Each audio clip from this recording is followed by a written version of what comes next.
ገላትያ ምዕራፍ 5 ከቁጥር 1 ጀምሮ እስከ 6 ድረስ በነጻነት ልንኖር ክርስቶስ ነጻነት አወጣን፣ እንግዲህ ጸንታችሁ ቁሙ፣ እንደገናም በባርነት ቀንበር አትያዙ። እነሆ እኔ ጳውሎስ እላችኋለሁ፣ ብትገረዙ ክርስቶስ ምንም አይጠቅማችሁም፣ ሕግንም ሁሉ እንዲፈጽም ግድ አለበት ብዬ ለሚገረዙት ሁሉ ለእያንዳንዶች ደግሜ እመሰክራለሁ። በሕግ ልትጸድቁ የምትፈልጉ ከክርስቶስ ተለይታችሁ ከጸጋው ወድቃችኋል። እኛ በመንፈስ ከእምነት የጽድቅ ተስፋ እንጠባበቃለን። በክርስቶስ ኢየሱስ ሆኖ በፍቅር የሚሰራ እምነት እንጂ መገረዝ ቢሆን ወይም አለመገረዝ አይጠቅምም ይለናል እንግዲህ ሐዋርያው ጳውሎስ። እንግዲህ በባለፈው አንዳንድ ነገሮችን ተመልክተናል። በገላትያ መልእክት የመጀመሪያው ክፍል ማለትም ገላትያ ምዕራፍ 1 እስከ ምዕራፍ 4 ድረስ ጳውሎስ ሰው ድነትን ወይም ደህንነትን ለማግኘት ምን ማድረግ አለበት ለሚለው ጥያቄ ምላሽ ይሰጣል። ከምዕራፍ 1 ጀምሮ እስከ ምዕራፍ 4 ድረስ የጳውሎስ ምላሽ ምንድነው ስንል ክርስቶስ ለኃጢአታችን እንደሞተ ደግሞም ከሙታን መካከል በሶስተኛው ቀን ተለይቶ እንደተነሳ ብናምን እግዚአብሔር ድነትን እንደ ነፃ ስጦታ ይሰጠናል። ጥፋተኛ አይደላችሁም ብሎ ደግሞ ያውጅልናል።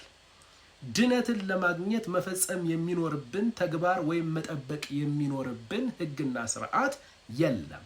ሰው አለምንም መልካም ስራ በክርስቶስ ኢየሱስ የቤዛነት ስራ ማለትም በሞቱና በትንሳኤው በማመን ብቻ በአምላክ ፊት ተቀባይነትን ማግኘት እንደሚችል ሐዋርያው ጳውሎስ አስረግጦ ከምዕራፍ 1 ጀምሮ እስከ ምዕራፍ 4 መጨረሻ ድረስ ያስተምረናል። ይህ የመጀመሪያው ክፍል ሲሆን በዚህ በሁለተኛው ደግሞ የገላትያ መልእክት ማለትም ገላትያ ምዕራፍ 5 እስከ ምዕራፍ 6 ድረስ ያለው ደግሞ ክርስቲያን ከሆንኩ በኋላ እንዴት ነው እንደ እግዚአብሔር ልጅ መመላለስ የሚኖርብኝ ለሚለው ጥያቄ ምላሽ ይሰጣል። እንግዲህ ቅዱሳን የመጀመሪያው በአምላክ ፊት ሰው መዳን የሚችለው ሰው በአምላክ ፊት ተቀባይነትን ማግኘት የሚችለው ከዘላለም ጥፋት ማምለጥ የሚችለው በምን መንገድ ነው ለሚለው ጥያቄ ሐዋርያው ጳውሎስ ገላትያ ምዕራፍ 1 ጀምሮ እስከ ምዕራፍ 4 ድረስ በደንብ አድርጎ ያብራራልናል። ሰው አለምንም ስራ ሃይማኖታዊ ስርዓትን በመፈጸምና ሕግጋትን በመጠበቅ በአምላክ ፊት ተቀባይነትን ሊያገኝ አይችልም። ሰው መዳን የሚችለው ሰው መጽደቅ የሚችለው በክርስቶስ ኢየሱስ የቤዛነት ሥራ ማለትም በተገለጠው ጸጋ ሲያምን ብቻና ብቻ ነው። ለዚያም ነው የእግዚአብሔርን ጸጋ አልጥልም፣ ጽድቅስ በሕግ በኩል ከሆነ እንኪያስ ክርስቶስ በከንቱ ሞተ ይለናል። ስለዚህ ጽድቅን በሌላ መንገድ የሚከተል የትኛውም ሃይማኖተኛና የትኛውም ሰው አንድ ነገር እያለ ነው፣ ክርስቶስ በከንቱ ሞተ እያለ ነው። ነገር ግን እኛም እንደ ሐዋርያው ጳውሎስ የእግዚአብሔርን ጸጋ ምን አንጥልም። ሰው በእግዚአብሔር ፊት መጽደቅና መዳን የሚችለው በክርስቶስ ኢየሱስ የቤዛነት ሥራ ብቻ ነው። ስለዚህ ሰው በእግዚአብሔር ፊት መዳን መጽደቅ እንዴት ነው የሚችለው ለሚለው ጥያቄ ሐዋርያው ጳውሎስ ገላትያ ምዕራፍ 1 ጀምሮ እስከ ምዕራፍ 4 ድረስ ባለው ክፍል ያሳየናል። ያ ታዲያ በእግዚአብሔር ፊት በክርስቶስ ኢየሱስ በማመን የጸደቀው ከዘላለም ጥፋት ያመለጠው ያ ሰው ደግሞ በምድር ላይ እንዴት ነው መመላለስ የሚገባው? እንዴት ነው በሰው ፊት ደግሞ ክርስቲያናዊ ሕይወቱ ክርስቶስን የሚመስለው ኑሮ እንዴት ነው የሚገለጠው ለሚለው ጥያቄ ደግሞ ከምዕራፍ 5 ጀምሮ እስከ ምዕራፍ 6 ድረስ እንግዲህ ያብራራልናል። በክርስቶስ የተገኘ ነፃነት እንደሆነ ምዕራፍ 5 ቁጥር 1 ጀምሮ በክርስቶስ የተገኘ ነፃነት ብለን ርዕስ መስጠት እንችላለን። እንግዲህ ምዕራፍ 5 ቁጥር 1 በነጻነት ልንኖር ክርስቶስ ነጻ አወጣን። እንግዲህ ጸንታችሁ ቁሙ፣ እንደገናም በባርነት ቀንበር አትያዙ ይለናል ሐዋርያው። ይህንን በባለፈው ሳምንት በደንብ ተመልክተናል። በነጻነት ልንኖር ክርስቶስ ነጻነት አወጣን ስንል ከምንድነው ክርስቶስ ነጻነት ያወጣን? ከምንድነው ክርስቶስ ነጻ ያወጣን? ከሙሴ ሕግና ስርዓት ነጻ አውጥቶናል። በተለይ በኢትዮጵያ ላይ የምንገኝ ቅዱሳን ድሮ የነበርንበት ሃይማኖት ኦሪታዊ ጸባይ ስላላት፣ ብሉይ ኪዳናዊ ይዘት ስላላት፣ ስብከቷም ነገረ ስራዋም ሁሉ ብሉይ ኪዳናዊ ስለሆነ ሳናውቀው ያለ ቦታችን ልክ እንደ እስራኤል ሕዝብ ሕግ ጠባቂዎችና ለሕግ ተቆርቋሪዎች ሆነን እንድናድግ ተደርገናል። በተለይ በጣም እውነት እላችኋለሁ ብዙ ፕሮቴስታንት መድረክ ላይ የሚቆሙ ሰዎች ራሱ ከሕግ የባርነት ቀንበር ነፃ አልወጡም። ገላትያ መልእክት ደስ የሚለው ነገር ሙሉ በሙሉ ጓዛችንን ሁሉ ጠቅልለን ወደ ጸጋው የሕይወት ስርዓት እንድንገባ ነው የሚያደርገን። አያችሁ? ስለዚህ በክርስቶስ የተገኘ ነፃነት፣ ክርስቶስ ኢየሱስ ነፃ አውጥቶናል ማለት ምን ማለት ነው? ከምንስ ነው ነፃ ያወጣን?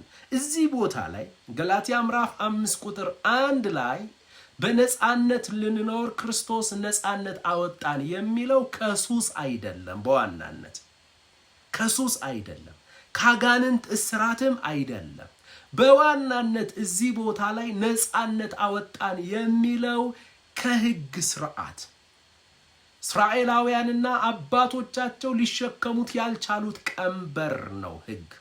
ጌታችን ኢየሱስ ክርስቶስም በማቴዎስ ምዕራፍ 11 ቁጥር 28 ላይ እናንተ ሸክም የከበዳችሁ ሁሉ ወደ እኔ ኑ እኔም አሳርፋችኋለሁ ያላቸው አይሁዳውያን ናቸው። እነዛ አይሁዳውያን ደግሞ የሱስ ቀንበር ውስጥ አይደለም የነበሩት፣ የኃጢአት ቀንበር ውስጥ አይደለም የነበሩት። እነርሱና አባቶቻቸው ሊሸከሙት ያልቻሉት ቀንበር ሐዋርያት ሥራ ምዕራፍ 15 ቁጥር 10 ላይ የሕጉ ቀንበር እንደሆነ ሐዋርያው ጴጥሮስ አብራርቶ አስተምሮናል። እንግዲህ በነጻነት ልንኖር ክርስቶስ ነጻነት አወጣን ሲል ከምንድን ነው ማለት ነው? ከሕግ ነው። ከሕግ ቀንበር ነው ነጻ ያወጣን። ቀጥሎ እንግዲህ ጸንታችሁ ቁሙ፣ እንደገናም በባርነት ቀንበር አትያዙ። እንግዲህ ጸንታችሁ ቁሙ። ምክንያቱም ሐዋርያው ጳውሎስ በደንብ አድርጎ የወንጌልን እውነት ካስተማራቸው በኋላ የገላትያ ክርስቲያኖች ሐዋርያው ጳውሎስ ባስተማራቸው እውነት ላይ ጸንተው እንዲቆሙ፣ ምክንያቱም ሐዋርያው ጳውሎስ የገላትያ ክርስቲያኖችን አስተምሯቸው ወደ ሌላ የወንጌል ሚሽን ዘወር በሚልበት ጊዜ የእርሱን መውጣት ተከትለው የገቡ የሐሰት አስተማሪዎች የገላትያ ክርስቲያኖችን ግራ ማጋባት ጀመሩ። ሐዋርያው ጳውሎስ ደህንነት በጸጋ ነው፣ ጽድቅ በጸጋ ነው የሚላችሁ እናንተን ለማስደሰት ፈልጎ እንጂ ነገሩ እንደዛ አይደለም። ለመጽደቅም ለመዳንም መጀመሪያ የሙሴን ሕግጋት መፈጸም አለባችሁ። የሙሴን ሕግጋት ለመፈጸም ደግሞ የመገረዝ ስነ ስርዓትን አስቀድማችሁ መፈጸም አለባችሁ ብለው ልባቸውን አውከዋቸዋል፣ ግራ አጋብተዋቸዋል። ልዩ ወንጌልን የሰበኳቸው ሐዋርያው ጳውሎስ በደንብ አድርጎ ያስተማራቸው እውነት አለ። ክርስቶስ ኢየሱስ እንደተሰቀለ ሆኖ እስኪታያቸው ድረስ አድርጎ አስተምሯቸዋልና በዛ እውነት ላይ ጸንተው እንዲኖሩ በደንብ አድርጎ መክሯቸዋል ማለት ነው። ይህንን በደንብ ተመልክተናል። እንግዲህ ጸንታችሁ ቆሙ፣ እንደገናም በባርነት ቀንበር አትያዙ የሚለው እኛ ክርስቲያኖች ሐዋርያው በሚያስተምረው እውነት ላይ ጸንተን ልንኖር ይገባል። ምክንያቱም አሁን ከሃይማኖተኛው ዓለም የሚመጣ ችግር አይደለም የፕሮቴስታንቱን ቸርች እያናወጠው ያለው። እዚያው መድረክ ላይ የሚቆሙ ወንጌላውያንና ፓስተር የተባሉት ራሱ ከሕግ የባርነት ቀንበር ገና ነፃ ስላልወጡ መድረክ ላይ የሙሴን ሕግ የሚሰብኩ አሉ። የሙሴ ሕግ ቤተ ክርስቲያን ውስጥ መሰበክ የለበትም። የሙሴ ሕግ ቤተክርስቲያን ውስጥ ሊሰበክ አይገባው። በቤተክርስቲያን ሊሰበክ የሚገባው ቤተክርስቲያኔን እሰራለሁ ብሎ በሞቱና በትንሳኤው የቤተክርስቲያን መሰረት የሆነው ደግሞም ራሷ የሆነው ደግሞም በሯ የሆነው ደግሞም የማዕዘን ድንጋዩ የሆነው ጌታ ኢየሱስ ክርስቶስ ብቻና ብቻ ነው ሊሰበክ የሚገባው። ከኢየሱስ ውጪ በቤተክርስቲያን ውስጥ ሊሰበክ የሚገባ ማንም መኖር የለበትም። ምክንያቱም እግዚአብሔር አብ ማቴዎስ 17 ላይ ጌታችን ኢየሱስ ክርስቶስ ሶስቱን ሐዋርያት ይዞ በመገለጥ ተራራ ላይ ሄደ። ያን ጊዜ አጣቢ ከሚያነጻው በላይ የጌታ ኢየሱስ ክርስቶስ ልብስ እንደ በረዶ ነጭ ሆነ፣ ተለወጠ፣ በክብሩ ታያቸው። ያን ጊዜ በግራና በቀኝ ደግሞ ሙሴና ኤልያስ ቆመዋል። ተመልከቱ። ያን ጊዜ ጴጥሮስ አንድ ነገር ተናገረ። እዛ ቦታ ላይ ጴጥሮስም ተናግሯል፣ እግዚአብሔር አብም ተናግሯል። አሁን ወንድሞቼ ወይ ጴጥሮስን ነው መስማት ያለብን ወይ እግዚአብሔር አብን ነው መስማት ያለብን። ሁለቱም ደግሞ ወደ ማን ነው የሚያወሩት? ወደ ኢየሱስና በዙሪያው ባሉት ነገር ነው የሚያወሩት። ጴጥሮስ ኢየሱስና ሙሴ ኤልያስን ደምሮ ነው የሚያወራው። አብ ደግሞ የሚናገረው ንግግር አለ ኢየሱስ ተኮርና ኢየሱስ ተኮር ብቻ ነው። ስለዚህ ማንን እንስማ? ጴጥሮስን ወይስ እግዚአብሔር አብን እንስማ?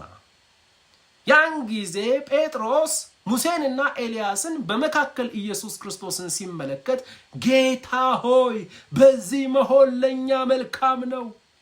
ለአንድ ድንኳን ላንተ፣ አንድ ድንኳን ለሙሴ፣ አንድ ድንኳን ለኤልያስ ሰርተን በዚህ እንሁን በቃ።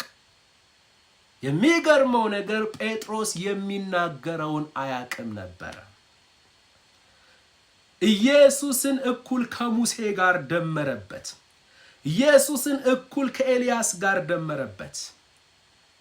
ተመልከቱ፣ ኢየሱስ ከሙሴ ጋር የሚደመር ከሙሴ ጋር የሚስተካከል አይደለም። የሙሴ ፈጣሪ ነው። ኢየሱስ የኤልያስ ፈጣሪ ነው። ከኤልያስ ጋር በኩያ የምታቆመው አይደለም።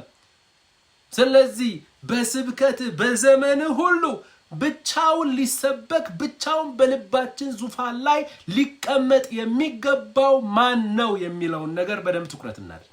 መድረክ ላይ ቆመን ስንሰብክ ኢየሱስን በምንሰብክበት መንፈስ ልክ ሙሴን የምንሰብክ፣ ጸጋን በምንሰብክበት ልክ ሕግን የምንሰብክ ከሆነ ተሳስተናል። የጴጥሮስ አይነት ስህተት ነው የሚያጋጥመን። ቀጥሎስ እርሱም ገና ሲናገር ጴጥሮስ ገና እየተናገረ እያለ እግዚአብሔር አልጠበቀውም፣ እስኪጨርስ ድረስ አልጠበቀውም። ብሩህ ደመና ጋረዳቸው። እነሆም ከደመናው ልብ በሉ፣ ከደመናው በእርሱ ደስ የሚለኝ ኖት በእነርሱ በእርሱ ደስ የሚለኝ የምወደው ልጄ ይህ ነው እርሱን ስሙት የሚል ድምፅ መጣ። ወንድሞቼና እህቶቼ ዛሬ በየመድረኩ ማን ነው የሚሰበከው? ዛሬ በየመድረኩ ስለማን ነው የምንሰማው? ጴጥሮስ ኢየሱስን ጳውሎስንም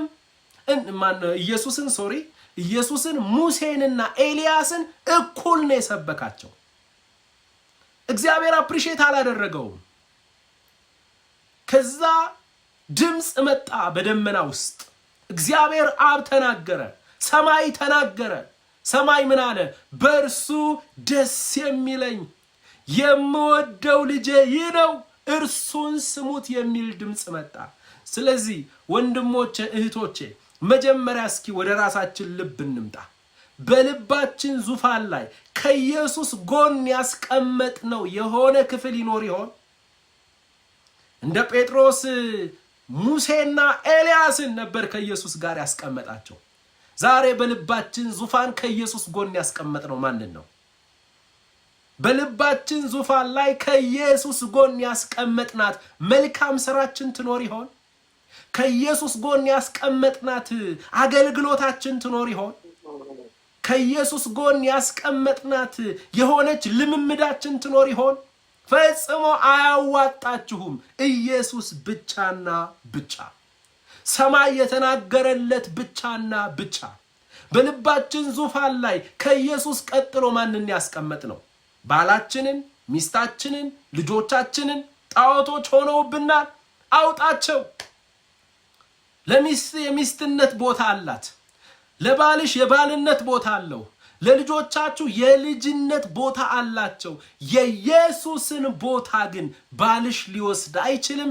ሚስት ልትወስድ አትችልም። ልጆች ሊወስዱ አይችሉም። ሀብትና ንብረትህም ዘመድ አዝማድህም ሊወስዱት አይችሉም። ኢየሱስ ብቻና ብቻ። ኦኬ፣ ከልባችን ከራሳችን ህይወት እንውጣ። በየመድረኮቻችን የሚሰበኩት እነማን ናቸው? ማን ነው የሚሰበከው? ማን ነው በእናንተ መድረክ? ወንድሞች እህቶች፣ የተለያየ ቤተክርስቲያን የምታመልኩ ወንድሞች እህቶቼ፣ ማን ነው የሚሰበከው? ከኢየሱስ ጎን እኩል ማን ነው የሚሰበከው? ወንጌላዊው፣ ሰባኪው፣ አስተማሪው፣ ነብዩ፣ ፕሮፌት ነኝ የሚለው ማንን ነው የሚሰብከው? ስለ ራሱ ነው የሚያወራን? ስለ ራሱ ነው የሚሰብከው? ከመጽሐፍ ቅዱስ ውጭ የሆነ ሐሳብ ነው የሚያወራን? ልምምዱን ነው የሚሰብከን? ያነበበውን ጋዜጣ ነው የሚያወራብን? ስለ አጋንንቶች ያወጣጥ ስታይል ለአጋንንቶች ማይክ እየተያዘ ነው የሚወራው? እንዴት ነው? በጣም እኮ ይከብዳል። ጴጥሮስ ሙሴንና ኤልያስን ነበር አይቷቸው ነው። ጴጥሮስ ሙሴንና ኤልያስን አይቶ ነው። ዛሬ እኮ ከኢየሱስ እኩል እኮ ለአጋንንት ማይክ የሚያዝለት መድረክ እኮ ነው ያለው። የሚያሳዝን ዘመን ላይ እኮ ነው ያለነው። ከኢየሱስ እኩል ኢየሱስ በተሰበከበት ቦታ ለአጋንንት ማይክ ይያዛል። እንዴት ነበር ያስካት? እስኪ ተናገር። ማይክ ይሰጠዋል። እንዴት ነው ድግምቱን የሰራው? ማይክ ይሰጠዋል። ይሄ የመንፈሳዊነታችን ውጤት ሳይሆን የውድቀታችን ውጤት ነው። ሙሴና ኤልያስ እንዲሰበኩ ካልፈለገ በእርሱ ደስ የሚለኝ የምወደው ልጄ ይህ ነው እርሱን ስሙት የሚል ድምፅ ከሰማይ ከመጣ ከሙሴና ከኤልያስ አልፈን ስለ አጋንንት የምናወራበት አጋንንቶችን ሁሉ ማይክ አሲዘን የምናስለፈልፍበት የሚያሳዝን የውድቀት ዘመን ላይ ነው ያለነው። እግዚአብሔር ለዘመኗ ቤተክርስቲያን ለአገልጋዮቿ ሁሉ ለሁላችንም ምህረት ያድርግልን። ልጁን ብቻ እርሱ የጠቆመበትን ብቻ እርሱ የጠቆመ ይሄው እዚህ ቦታ በእርሱ ደስ የሚለኝ የምወደው ልጄ እርሱን ስሙት ብሏል። ይህ ነው ብሎ ጠቆመዋል። በቃ ስለዚህ ከኢየሱስ ውጪ ሙሴንም ኤልያስንም ቢሆን አይደለም ሌላ አሁን በቀለ የሚባል ወንጌላዊ ፓስተር ግራ የተጋባ ነብይ ብር አባዛለው የሚል ነብይ እሱን አይደለም ሙሴን እስራኤላውያን እንደ አይን ብሌናቸው የሚመለከቱት ሙሴን እንኳን ቢሆን አትስሙት። በቃ አሁን ሙሴን አይደለም ከሙሴ ወደ ኢየሱስ ዘወር በል፣ ከኤልያስ ወደ ኢየሱስ ዘወር በል። በልብ ዙፋን ላይ ኢየሱስ ብቻ። ምክንያቱም መካከለኛው መስቀል ላይ ባንተ ሳያፍር እርቃኑን ከፍ ብሎ የተንጠለጠለው የናዝሬቱ ኢየሱስ ክርስቶስ ብቻና ብቻ ነው። እዚያ መስቀል ላይ ሌላ የተሰቀለልህ ቤዛ የለም። እዚያ መስቀል ላይ ሌላ የተሰቀለልሽ ምትክ የለም። ኢየሱስ ብቻ ነው። ኢየሱስ ብቻ ነው። አባቱ አይኖቻችንን ክፈትልን። ስለዚህ በየመድረኮቻችን ሰማይ የመሰከረለት በእርሱ ደስ የሚለኝ የምወደው ልጄ ይህ ነው ብሎ የጠቆመው ኢየሱስ እንዲሁም ደግሞ ማርያም የሚላችሁን አድርጉ ብላ እናቱ ቅድስት ማርያም የጠቆመችለት የመሰከረችለት የሚላችሁን አድርጉ አለች።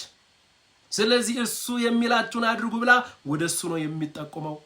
ሐዋርያቶቹ መዳን በሌላ በማንም የለም ብለው ወደ ኢየሱስ ነው የጠቆሙት።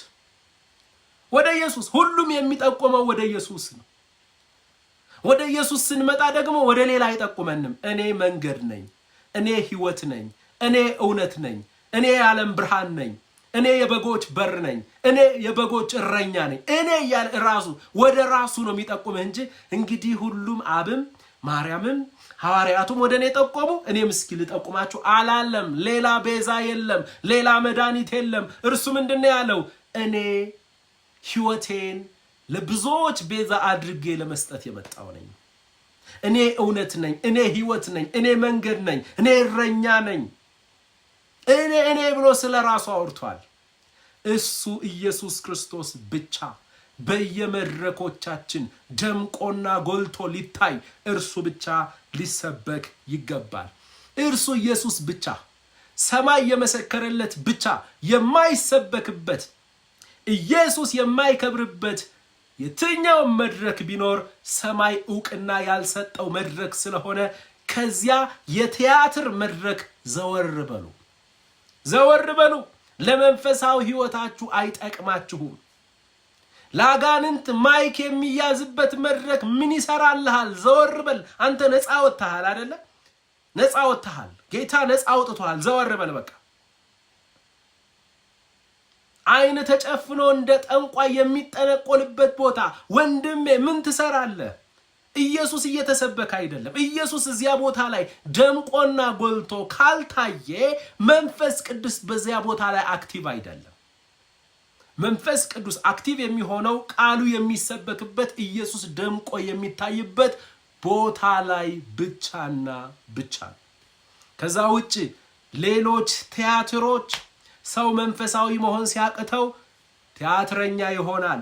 ያን ጊዜ አጋንንቶች ደግሞ እንደዚህ አይነት ቲያትር ይመቻቸዋል። ራሳቸውን እየቀያየሩ መገለጥን እያቀበሉ ብዙ ነገር ልታወራ ትችላለህ። አይንህን ከጨፈንክ ወንድሜ ብዙ ነገር ይታያል። አይንህን የሚታየንን ሁሉ ካወራን ጥሩ ስለማይመጣ ነው ዝም ያልነው። ምክንያቱም በመንፈስ ዓለም ሁለት ምንጮች አሉ። የብርሃን ዓለም የእግዚአብሔር ዓለም ሜሴጅ አለ፣ እንዲሁም የጨለማ ዓለም የሰይጣን ዓለም ሜሴጅ አለ። ሰው ይታየዋል ከጨለመ፣ ጠንቋዮች ይታያቸዋል፣ አጋንንት ያለባቸው ሰዎች ይታያቸዋል። ግን የሚያሳያቸው የብርሃን ዓለም የእግዚአብሔር ዓለም ሳይሆን የጨለማው ዓለም ነው። ስለዚህ በጣም ነው የሚያሳዝነው። ድሮ ጋቢ አድርገው ሲጠነቁሉ የነበሩ ሁሉ አሁን ኮት አድርገው መድረክ ላይ ቆመዋል። ኦኬ፣ እዚህ አካባቢ ላይ ያሉ ጋቢ አድርገው የሚጠነቁሉ ደብተራዎች እውነት እላቸዋለሁ መድረክ ላይ ኮት ሱፍ ኮት አድርገው ቢቆሙ አሁን ያለው ትውልድ ለመታለል ቅርብ ነው። ኢየሱስ እርሱን ኢየሱስን ሳይሆን የአባቱን ክብር ሳይሆን ታምራትን ፈልገው የሚመጡትን ሰዎች ምን እንዳላቸው ታውቃላችሁ? ምልክት ጌታ ሆይ ያሳየን፣ ምልክት ሲሉ ኢየሱስ ምን አላቸው? አመንዝራ ትውልድ ምልክትን ይሻላል። ኦ ማይ ጋድ! ምን አይነት ትውልድ! አመንዝራ ትውልድ! አቤት ጌታ ኢየሱስ! አቤት ኢየሱስ! አመንዝራ ትውልድ ብሎ ገሰጸው። ያሁኑ ትውልድ ምን ይለው ጌታ? ምን ይለው? ጌታ ሆይ ምልክት፣ ጌታ ሆይ ስሜን ጥራ፣ ጌታ ሆይ ስልክ ቁጥሬን ጥራ፣ ጌታ ሆይ አሁን አንተን አልፈልግህም፣ አንተ እጅ ላይ ያለውን ነገር ነው የምፈልገው። ስኬት በቃ ያ የሚጠነቁለው ሰውዬ ይናገርልኝ፣ ዊሽ እንዲህ ትሻገር ያለሽ ይበለኝ። አውሳይ አመንዝራ ትውልድ አለ ኢየሱስ። አመንዝራ ትውልድ። አንዲት እህታችን ከጓደኛዬ ጋር ሆኜ እንጸልይልሽ አልንና ጸለይንላት።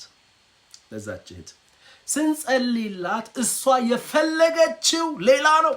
አይኑን ጨፍኖ ወፍራም ድምፅ እያወጣ እህቴ የሰራዊት ጌታ እግዚአብሔር እንዲልሻል፣ ትሻገሪያለሽ፣ ትሄጃለሽ፣ አሁን እያሰብሽው ያለሽው አገር አለ፣ አስገባውሽ ይላሻል፣ የሰራዊት ጌታ ፈቅጃለሁ ይልሻል። እንደዛ መባል ነው የፈለገችው። እንደዛ መባል ነው የፈለገችው። ወንድማችን ደግሞ ደስ የሚለው አብረን ነው የምንጸልየው፣ በመንፈስ ቅዱስ እየተመራ ነው የሚጸልየው። ሲስተር ጸጋ ይብዛልሽ በደንብ አድርጎ በህይወቷ ዙሪያ መንፈስ ቅዱስ እንዳሳሰበው ጸለየላት። አልጣማትም፣ አልተመቻትም። ምን ጸሎት ነው እንዴ ነው ያለችው። ጸሎት ነው እንዴ? ጥንቆላ ነው የሚፈልጉት፣ ጥንቆላ ነው የሚፈልጉት።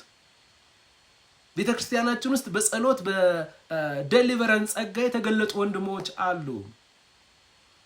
ከዛ የጥያቄና የመልስ ስልክ አለ፣ የዳዊት አለ፣ የኔ አለ።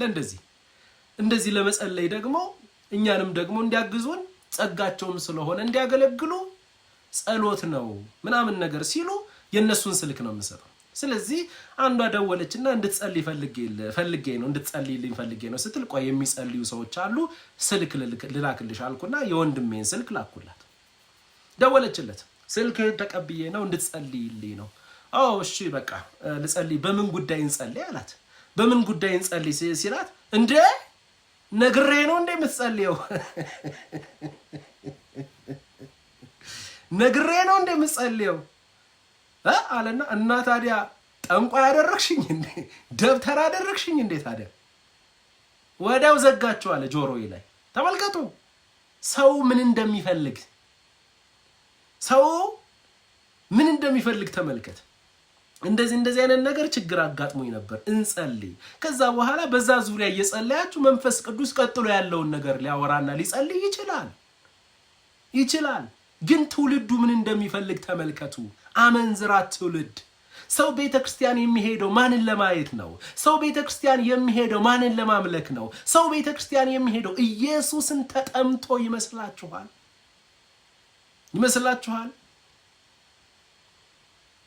ኢየሱስን ሳይሆን የኢየሱስን ነገር፣ የኢየሱስን ፊት ሳይሆን የኢየሱስን እጅ ፈልጎ የሚሄድ አመንዝራ ትውልድ ነው የበዛው።